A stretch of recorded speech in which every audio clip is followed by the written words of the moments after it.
going on, guys? Welcome to another episode of the Raw on Netflix podcast. I am your host, Ricky Valero. On today's episode, we had a jam-packed episode of Raw as we are getting prepared for the night, both the week before the week before Elimination Chamber. There's the words I was looking for. The big show is happening this Saturday night. It should be a huge card with two big-time Elimination Chamber matches. And I want to know one thing, folks. You know I'm joined by my partner, Dom Fisher. But my one question to Dom Fisher is, can I have your soul, man? I have no soul. Finally, Ricky and Dom are back on the podcast. What's up, man? What's up, man? Dude, we've had our complaints over the past few weeks. And look, I'm not saying we have influence on the people that are like behind the scenes, but we do know within the entertainment industry, you never know who is watching. And it seems like our advice is someone's listening, right? Or they have the same criticism. I don't know, but it's getting better. It's getting increasingly better every week, and this week is one of those weeks. Yeah, I tell you what, this might be the best show since the first. This actually might even be my favorite show to date of Raw being on Netflix. This was they really brought the A game. We had 1, 2, 3, 4, 5, 6 matches this week. I think that's like way more than we've seen so far. It felt like there's like a solid 4 happening. And lots of promos. Now, don't get me wrong. There's a few things on this episode wasn't a fan of, and we'll dive into those in a few moments. But yeah, before we dive in, folks, we are here every Tuesday, 8 p.m. Eastern time, or Central time, diving into the world of Raw. Each week we're doing the episode. Obviously, this weekend is coming Judgment Day. Why do I keep calling it Judgment Day? Elimination Chamber is this Saturday, and it's going to be a big show. I haven't really talked about Dominant, but I'm planning on probably watching it at my house live. I'm kind of excited to check it out, see who's going to win. Who's going to win the Elimination Chambers? As I have an idea, a prediction that I'm going to present to Dom towards the end of this episode, or towards whenever we talk about the Cody promo thing. But yeah, we open the show with Logan Paul. One thing I will say is this. I was a little bit prouder of him this week. He allowed the crowd to absorb to boo him. I was like, please, thank you, Logan. Let them, you don't have to use that many words out there. Right. You know what I mean? If you watch with Gunther, less is more. They're going to boo you every damn other word out of your mouth. Dom can say 3 words in a 5-minute span, and it has the same effect if he said 25 words. Right. So obviously he comes out, he was kind of just talking about everything. And then of course he's interrupted by CM Punk. CM Punk's promo, to me, same shtick, different day. However, I will say this about Punk. I want everybody this one to be on record before I let Dom.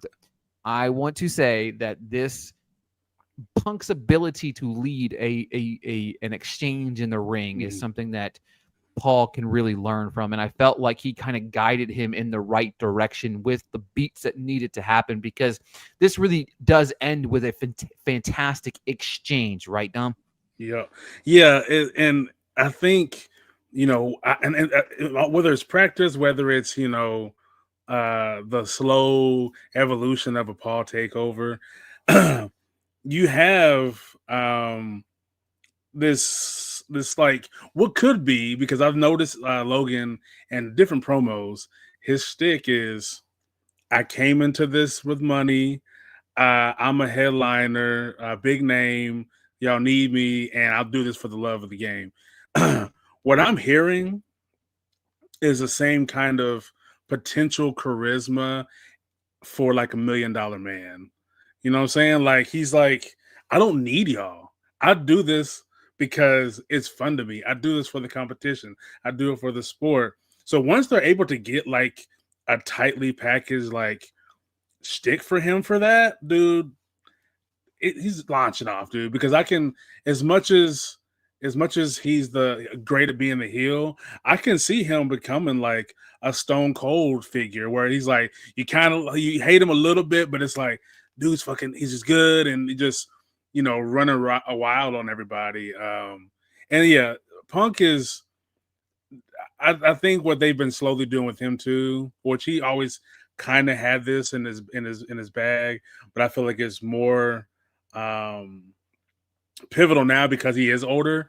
He's the blue collar champion. He's the working man's champion, and that's what they're kind of playing. I mean, he come out with the United Chicago Teachers shirt, which is cool, and which I was surprised. Like, you didn't have like a Cincinnati thing. Like, you're not in Chicago, but whatever, But yeah, I thought, the hometown love, you know what I mean? I guess. I was surprised at how they didn't waste a lot of words.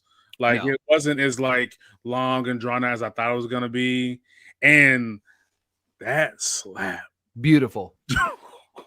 Like, to me, that was like the icing on the cake. I was already enjoying the moment. I was already enjoying the banter. We're preparing for Elimination Chamber. There we go. Elimination Chamber. We're preparing for that. But in that, you're watching this exchange, very good. And then the best thing ever, he smacks the dog shit out of him. He like the little chicken shit slap and then leaves the ring. It was just, and honestly, I wish Punk wouldn't have kept talking. I just wish we would have just left them at like a little stare down, him kind of mocking and laughing at him. Let him get the last laugh as the heel here and just move on to the next segment. But overall, I love this entire segment, and yeah, big fan. Moving on to our first match of the night. I'll tell you what, again, this was like, now I do have issues with some of the things that happened in this show. Very minuscule to what we've seen in previous weeks, though. This we had Penta versus Ludwig versus Pete Dunne. My only issue with this, a little shorter than I wanted it to be, right? I felt like this was short on time. It kind of made me mad a little bit because these two, I felt like they were just getting going. Yeah. However, I love the finish because you have Ludwig get the win on Pete Dunne. Penta Penta technically loses the match, but doesn't lose the match because he didn't take the pinfall. Obviously, this sets up for a future Ludwig versus Penta matchup where they settle the score. Penta probably wins, et cetera, et cetera. But I like the segment. I like the match. Short, not too short for me. But what did you think of this? Yeah, I wish it was longer too. I feel like this. And we'll probably see it longer, like somewhere down the road, where this is potentially the fight before the main event, something like that, because it was getting really good and it was all over the place. And you had, I think with Penta being there, it also pushes Kaiser, it pushes Pete. Like, they were doing stuff you haven't seen them do in a while, and Pete's jumping off everything, and he didn't focus on as much as his breaking you down in pieces and whatnot. And then Kaiser, he's a person that, like, I didn't really care for, but like the more that he is having this kind of back and forth, I'm like, okay, I like seeing this dude. He's a good wrestler. I always thought he was a solid wrestler. It was just like, I need more personality, but now you're giving him this bad guy to like constantly go after, and now that he there's like a one up, it's gonna turn into a good little feud. Yeah, I'm hoping that when we have Ludwig, the one-on-one match, they give him like 10, 15 minutes to really do their thing because it's potentially setting up for something really good. Moving on to something that I could really just jump off like if you cut this off the card, you might have the perfect Raw. If you cut I'm tired of the LWO versus the New Day. I'm over it, dude. What is the purpose of this? Like, do you have nothing? It's the only purpose it serves is like you have nothing else for the New Day. You're trying to get them over as these big bad wolves of a heel. But again, my big thing is these guys should be facing the tag team champions. And hopefully that's what we're leading up to. But to me, the New Day wins, which whatever, who cares? You know what I mean? I'm just over, like, we've seen this match on this or some involvement between these two for like 3 weeks, 4 weeks in a row now. I'm over it. Yeah, and so, with the whole TKO company now as a whole, with them now having TNA, I've been looking at like some clips from TNA recently, and I'm looking at NXT, and I'm like, there's other tag teams that are popping over at NXT and at TNA, and I know crossovers are eventually going to come, and if you don't make this LWO work, or if you don't make the or that tag team specifically, if you don't make New Day like more impactful, I'm ready to see some of these young bulls, because I've seen some talent that I'm like, yo, they are doing some shit over there. And like I said before last week, people are chomping at the bit. Like, yeah, it's fun to do the whole New Day sucks thing and whatnot, but like they need some meat to really, Yeah, give them something. Bring the Hardy yeah, Boys on. You know what I mean? Bring the Hardy Boys yeah, on over. You know what I mean? Let them guys. That would be I mean, as popular as the Hardy Boys are, the Hardy Boys versus the New Day, as big as over they are as bad guys right now. Like you're setting up a big potential like explosive matchup, but yeah. something's got to give. I just. Also, can we please, for the love of God, stop playing people's music when they come out to save them? I'm going to bitch about it every single time. I mean, don't worry, guys. This is the first of 2 times I will bitch about it in this episode. Okay. Oh, and I think that they're not doing great with their commercial breaks. No. Like they're coming back at weird times. Like the New Day. There was like one move that this was during the Penta match, that something like was like, oh my God. And it was like, well, what the fuck happened? Yeah. We didn't see it. Yeah. And then the New Day was mid-speech, goes to commercial, comes back, and then you can see him kind of starting. I'm like, yo, y'all got to do better. Like, you got to do better. And you're not even, it's funny that you're talking about the music coming on. We don't even get to see all the entrances because of the commercials. Yep. They got to fix that. They got to fix it. I agree with that, because there's some important entrances that you need to make sure that you're getting into, and they've been cutting off certain ones. But transitioning into something that I really did enjoy for no reason at all was Gunther. At the beginning of the show, we see Akira Tozawa and the goofy looking dude and the chick in the bag making it look like a TikTok video. Gunther walks by. Alpha Flight or Alpha Team or Alpha something. Alpha dog shit. But whatever. But Gunther walks by. He sees him. He's like, what do you got? Like, just looks at him in complete distaste. He comes out to cut a promo. Basically says he feels bad for this guy. So he gives Akira Tozawa a title match. You know what I mean? On the spot. And this was fun for what it was. It got Gunther some more heat. He was just a dick. And yeah. I love this. I love this moment because obviously it sets up for what it does. But before we get there, like, I have one issue here, right? So he wins the match, right? Okay. Shocker. He wins the match. But why? Okay. So we're beating down on this guy. You're choking out my partner. Dom, if somebody's choking you out, man, I'm coming out to make the save. I'm not just going to softly push you out of the way, man. What was that? I don't know. Because, like, my wife was watching with me, and I was just like, what are they doing? Otis, do something. Do something. And then I'm like, I know Maxine doesn't want to step in. I'm like, y'all got to do something. Bro is literally hanging there like, I'm like, bro, you're like, choking your dude out. And Otis is big as hell, bro. Do something. Your leg is bigger than Gunther's leg. Drop kick him or something. Exactly, and that's like all he did was like he got in the ring and just kind of pushed him out of the way. Like, excuse me, sir, please stop touching my friend. Like, it's one thing if the what's her name, Maxine like comes and be like, hey, like shut, like obviously Gunther's not gonna hit the girl, you're not gonna hit her, but like, hey, can like get away from my man type of thing. It's one thing if she does it. But this big, brawn guy just walks into the ring and says, please don't do nothing to my friend. Which was I will say for it, I think that bodes well. As much of a beating as Akira took, it bodes well for him because he looked good. Yeah. He looked good in there. And I was like, oh, why is he not wrestling? This dude is legit. You know who I want to see him again? I want to see him against Penta. Yeah. Can you imagine a banger of a match those two will put on? Yeah. I was like, yo, this guy is Yeah, because he had good. a little like at the beginning of the match, he had a little like the little offense that he had to get a couple pinfalls, kind Yeah. of get a like, oh my god, a little shock on you. He was great. Yeah, I and agree with and you. and and of course, Gunther eventually was gonna overpower him, and some of those hits were those bumps were brutal. Like Fierce. Jesus. Yeah, Gunther's a crazy man. Obviously, all of this led to Jay coming out, and of course, we had to play his fucking music for him to come out. You know what I mean? You It know you makes me gotta so eat. You gotta angry. eat at least once an episode. And that's fine. Like you can do it. He would have came out to the ring, made the save, and then we start eating. Yeah, You know, we that's can all true. eat That's together. You true. know what I mean? But man, I hate it. I didn't mind this. Love this entire segment. It was perfect.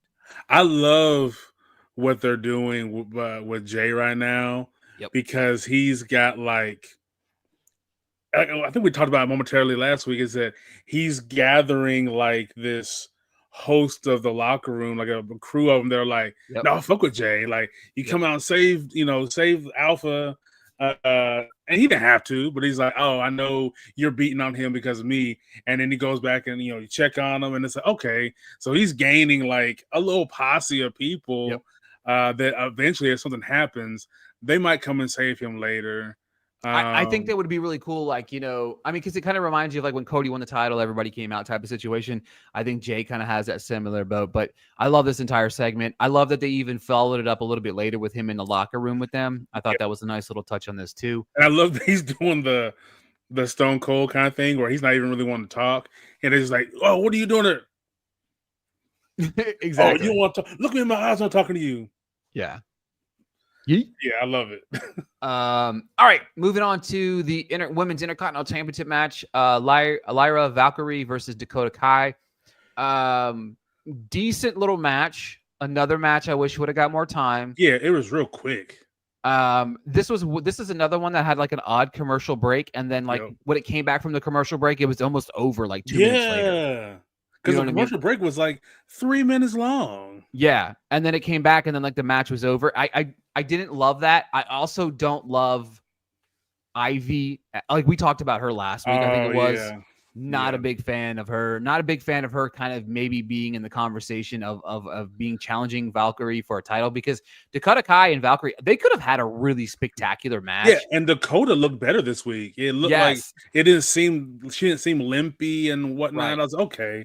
Maybe she was a little hurt. Yeah, she seemed to find her form a little bit, and but I don't need this match in my life. I don't need Ivy versus Lyra in my life. I don't want to see it, but they're trying to build up the American-made team so much, and I get it, but at the same time, if you're trying to make the Creed brothers go after tag champions, why isn't Ivy going after the world championship? Like, why are you settling for the Intercontinental Championship? Like, why don't you go after Chelsea? Why don't you? You're not. I don't think the name rings bell enough to go after Rhea, or Tiffy if she ever comes to Raw. But like, like I don't know. And Lyra, I think she's a great wrestler. She just needs more personality. Yeah, she's missing something. Yeah, it's always kind of like she always looks kind of sad a little bit. And yeah, there needs something to pop, and I don't know if this is just kind of gearing her up to become something big. But yeah, I don't know what you do for her. I don't know if I don't know. She doesn't talk a lot. She's just kind of there. So yeah, they gotta do something.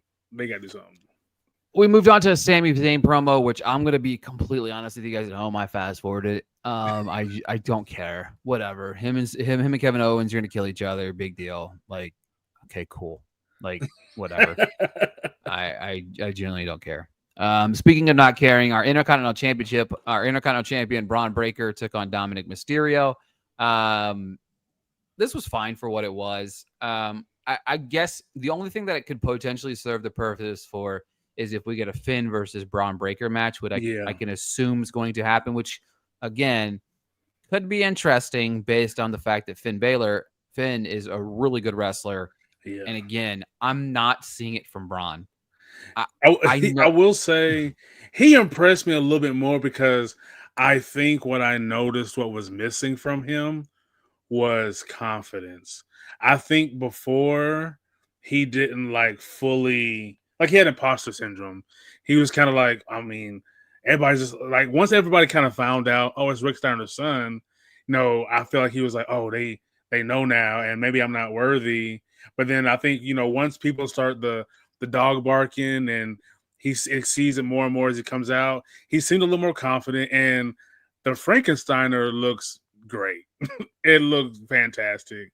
I just, I hate that Dom's always like either losing or has to get bailed out because I love the fact that he is like taking all these moves, one from his pops, one from who I people love it. thinks is his real pops.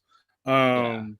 Yeah, Yeah. man. Like, and I love the Nate Diaz like flex, and it's like you clearly don't have a lot of muscle tone, but I love it anyway. I fucking love Dom, dude. Yeah, Like 10 out of 10, dude. Dude's awesome. I don't really care. yeah. This was fine. It was really weird that first off, the spear was terrible. I just want to throw it out there. I didn't like the spear. It was not very good there. He No. did it to Carlito, right? I think it was Carlito. Yeah, yeah. And then like Finn comes back into the ring with a chair, and then him and Braun have a bark off, which was weird, dude. I don't know what to say. And is he not to you giving off Goldberg vibes? Yeah, he's trying to. I feel like he's got trying like to. he's already got the little tribal, Yeah. and he's trying to muscle everything. And I'm like, is he the new Goldberg? Like, what is I going don't know, on? man. I needed to stop though. I don't know, man. Not a fan. I don't really, and I just hate the fact that he's a good guy. I hate that he's a good guy. It just makes no sense to me.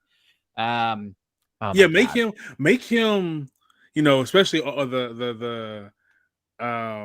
you could do it. Actually, you could make a whole team of them if you wanted to.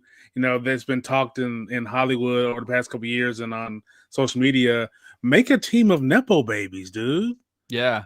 And make them the Yeah. bad guys where they're like they think they're better than everybody because they grew up in this. Put And him and you got Paul. You can throw Logan Paul with him too. You know what I mean? yeah, Like, he's coming in, getting everything handed to him. You got Dominic Mysterio, yeah, Nepo you got baby. You know what I mean? Charlotte, you got Yeah. Cody, like Yeah. yeah, like lean into it. Fuck it. Yeah.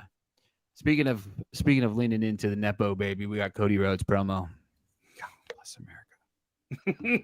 Listen, there's nothing that makes me happier than not having to watch him week in and week out because he's SmackDown champion.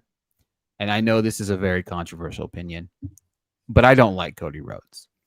It's not that I don't think he's good. It's not that I don't think that he's capable in the ring. I just don't think he's a heavyweight champion. Right. And it's crazy to me because this whole Rock thing is weird. Like, I want your soul. I get it. Now, which I will say this. I have an idea, and we'll talk about it in a second. But this whole entire thing was stupid to me. Seth Rollins comes out to interrupt him. Fine, whatever. Rollins, Rhodes conversation. First off, the whole Cody Rhodes saying your soul might have already been compromised. I literally wanted to throw something through my computer as watching this happen. It was Cody Rhodes sucks on the mic. I think he uses the same thing 9 times out of 10 when he's out there. His dad's getting brought up, and then we got to see the fake teary-eyed face. Don't get me wrong. I know, he always does that little sad dude, face of like they're disappointed in me. Yeah, sad panda. But it just pisses me off. Now, listen to this. I got a theory. Okay. Let's just say I think that we can all bet on the idea Cody Rhodes tells The Rock fuck off Saturday. Elimination Chamber, right? This is where I'm going. What if CM Punk or whoever wins the Elimination Chamber, quote unquote, sells their soul to The Rock. The Rock helps this specific person at WrestleMania beat Cody Rhodes. CM Punk, I think, would be an ideal person. You turn him heel. You wouldn't expect him to team up with The Rock. You flip this, right? Punk becomes from corporate America, and he's been very high on corporate CM Punk a lot lately, which has been to the bane of our existence. But then you flip flop that. He quote unquote sells his soul, becomes heavyweight champion because he's always searched to be, he always wanted to headline WrestleMania. He's always wanted to be heavyweight champion and win at WrestleMania. What better way to do that? Because then what you do is you flip that around. You set up Cody Rhodes chasing a heel CM Punk to win the heavyweight title with the final boss in his corner. You know what I mean? Like, I kind of like that idea. It's just something I'm throwing out there into the universe that I think could work. Yeah, I was thinking because so a lot of people, damn near everybody, we've all looked at Cody's past outfit when he comes out, and it reminds you of Homelander, right? So my thing, you go full like Wyatt Six supernatural type shit, right? Cody gets attacked and is hurt really bad. You see him in the hospital. The Rock shows up and he does some kind of, hey, we got to do it. You're like, what the fuck are you talking about? I need you to do it. Go ahead and do it, and we'll figure it out later. And then Cody's gone for like a couple weeks. He comes back. He's acting different. He's short with people. He don't fuck with nobody. He's back in the Homelander attire, and you're like, what the fuck is up with Cody? And he just starts. He turns full heel, and it's because his soul was taken literally by the Rock, the final boss, and you go full like comic book type of shit, and then somebody, whether it's you reunite a KO Sammy, and they try to snap him out of it, get him out of the sunken place, and that can span a couple months or some shit. Are you muted? And you're talking like into SummerSlam and stuff like that. Yeah, I don't hate it, right? I think my only problem with the whole Cody Rhodes thing going heel, I think it doesn't. I like your idea, and I wouldn't hate it, and I do think that there's a lot of elements that would work there. I just have the issue with understanding, like, it took him so long. He finally overcame it. He won the title, and it just feels like, what's the point, right? He's won the title. He overcame everything. Why would he become this? I don't know. I just feel like something's got to give here. Yeah, I was trying to figure that out too. I was trying to figure out, what is Rock selling? Like, Right. Are you trying to make him into the next movie superstar, like you, Batista? Are you trying to make him that? Is that what you're selling? Or are you trying to sell? Yeah, I get. It's like, what are you offering? If he's the champion, he's already the champion. Right. Exactly. Yeah, and that's what I'm saying. Like, it's so weird. Like, it's, and that's why, to me, I lean to like the idea, and it doesn't have to necessarily be Punk. I think Punk's probably the best option of the people that are in this, obviously, because there's a few guys like Logan Paul. I don't, that's not a viable option. But to me, like, those are the only. I'm looking at the list here. Like, obviously, Cena doesn't matter.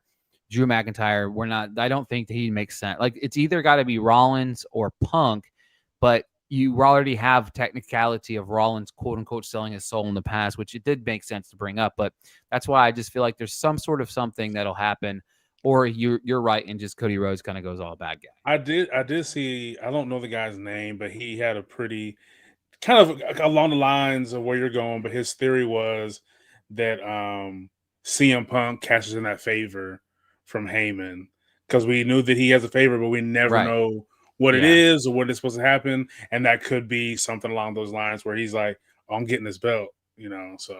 Yeah, and that's a big thing. I think you have a built-up storyline there, because it's always like, you've never main event at WrestleMania. Yeah. You've never made a WrestleMania. You never main event at WrestleMania. And I really feel like Rollins is not going to win the Elimination Chamber, because Rollins is going to face probably Roman Reigns at WrestleMania to pay back for that curb stomp. You know what I mean? That curb stomp was legit. That curb stomp was a mother. That still hurt me. You know what I mean? Yeah. But yeah. All right. Now let's talk about this main event. Bianca, Naomi, Judgment Day, women's tag team titles on the line, and this was great. Again, to me, MVP of the night, best match of the night goes to the women yet again. I wish I would have kept track of all of the cards so far. I might go back. I think I have them all written down, but I'm pretty positive at least 5 of the 8 shows we've watched, the main event or the best match of the night has gone to the women. We talked about this a little bit before we came on the air, but Liv Morgan's transformation in the ring has got to be talked about. She is killing it week Yep. in and week out, getting her ass beat and still getting knocked down and getting back up again over, as cheesy as that is, over and over again.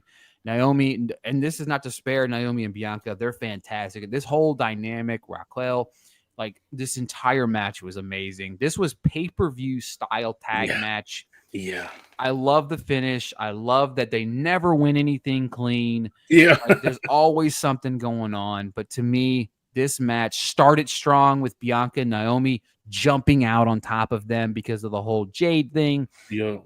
Jade's probably going to make a return on Saturday at the Elimination Chamber, which is going to put another interesting dynamic into things. But I love this. Yeah, I think like literally as the match ended, my mom texted me and said, "Match of the night." I said, "You damn right it was." Yeah, dude, it's crazy that like, and this right here too, I think helps prove the point that the ladies can headline whatever you put, whether it's a Raw, a SmackDown, a pay-per-view, because they have it and they showed it all. And it's funny because we did earlier in the night find out and that Liv basically said we didn't have anything to do with Jade. They were first like joking around last week, like maybe we did, maybe we didn't. Like if we did, we don't care. And then as Finn was getting on to them, she was like, "Oh, we didn't have nothing to do with it." So I was wondering, I was like, okay, if they lose, all this shit's gonna unravel because Bianca's gonna be pissed that they lost. I feel like Naomi, the way that their dynamic is, it seems like Naomi is on the ride because she wasn't the tag champ; it was Jade's, and I do think that Saturday we're gonna see something, whether it's even if it's just, hey, we got more video, and come to find out it was Naomi, something. But yeah, I mean, Liv and Raquel work so good together, and you see them online. They seem like they're actually best friends, and maybe that's why the dynamic is so good because their duo moves fucking fantastic.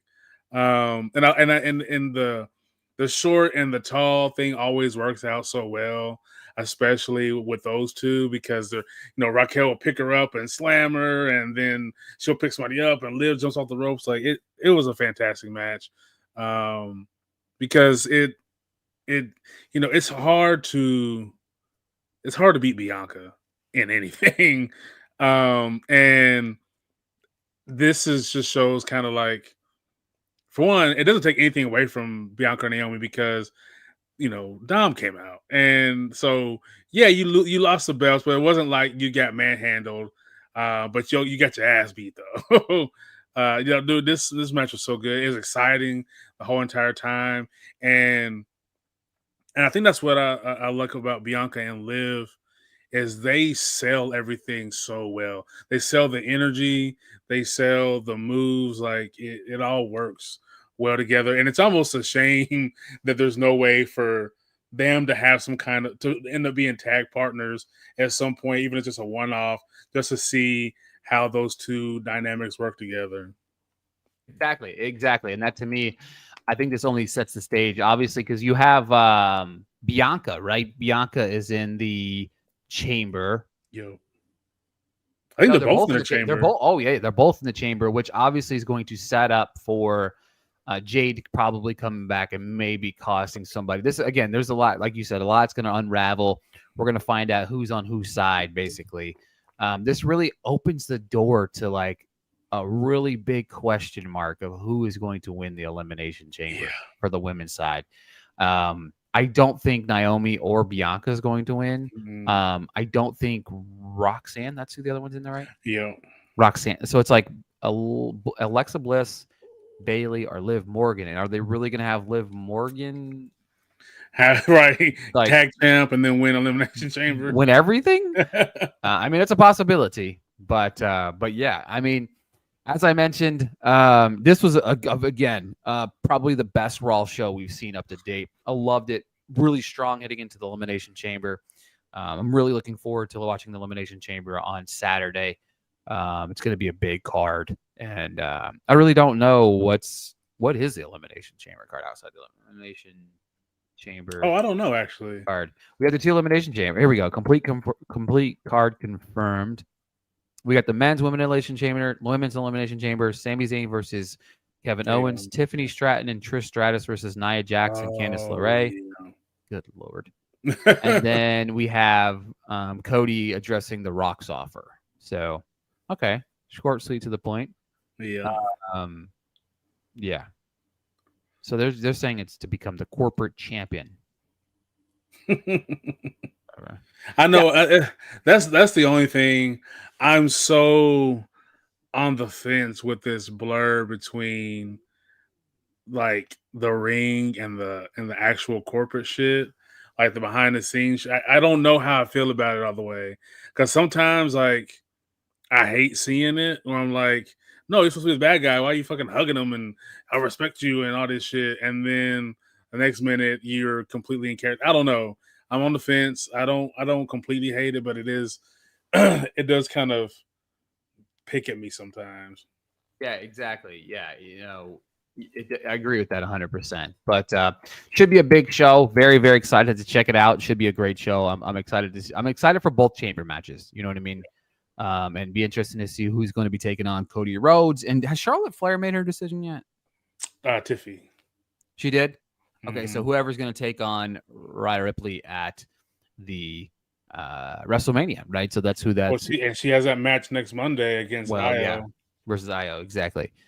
I'm excited for that one. Actually, that should be a banger. That should be a banger. But yeah, that is it for this week's episode of the Raw on Netflix podcast. Obviously, we'll be back next week breaking down post Elimination Chamber Raw. Thank you guys so much for tuning in. We'll be back next week.